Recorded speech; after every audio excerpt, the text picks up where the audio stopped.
Before I continue with any of the Apex videos, I want to discuss something which could be a major issue with these videos going forward.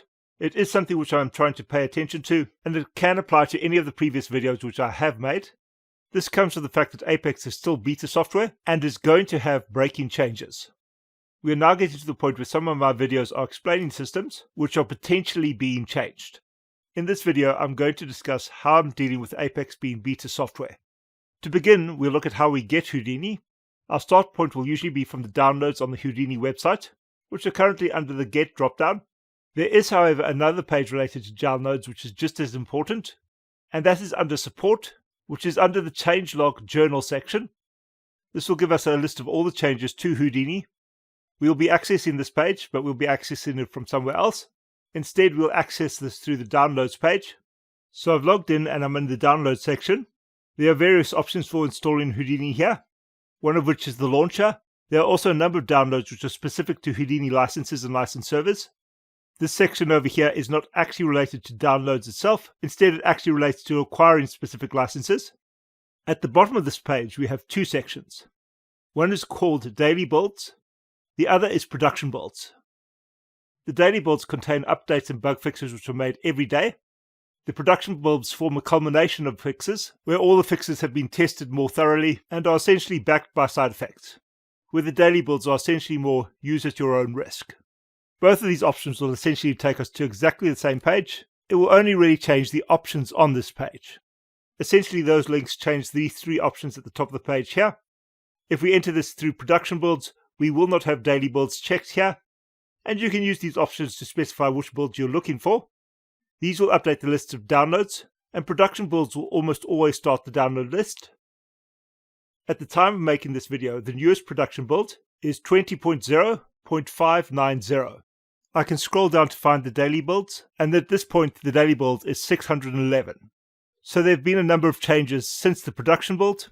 To see what these changes are, we have a couple of options. We can access the changelog page from the support dropdown, or we can access this by using the icon next to the major Houdini version. This will allow us to go to the changelog page. This page contains most of the updates and bug fixes which have been made within Houdini, within each daily build. And here there are a couple of things which we should note. Before we discuss any of these, I should say that I'm using a Dark Reader plugin. This is because I have eye issues, and at various times these can be aggravated by looking at bright web pages. So I do attempt not to damage my eyesight further. So this could look different for you, as this will usually be a white background with yellow highlights. What we're going to be focusing on now is these highlighted items. These highlighted items represent potential breaking changes. These changes can break the way things work. They will also often break backwards compatibility. This will be most common with beta features, and Apex is currently in beta.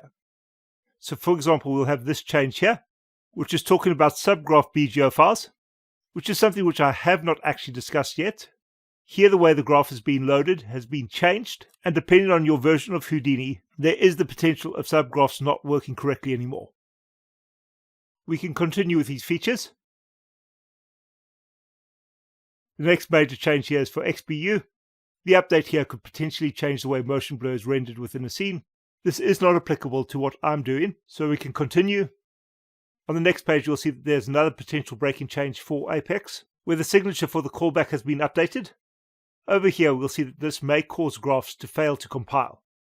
So we can see that we have a number of breaking changes that have occurred since version 5.90. And so for the majority of work which I've done in Apex has been with version 5.4.7. This is one of the earlier production builds for version 20, and this enables better help, as there were quite a lot of updates to the help after the initial release of Houdini 20. We can, however, look at all the changes before the last production build. There is, of course, another major change before this, and on the next page you'll get to the changes for the next production build. So we have at least 4 to 5 potential breaking changes since the last production build was released.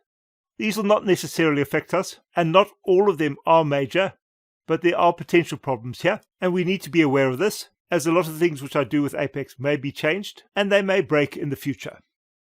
This is not yet a problem, but as I said at the start, Apex is in a reasonably rough state, especially in comparison with some of the previous beta features, and those features all had breaking changes which occurred before their final release.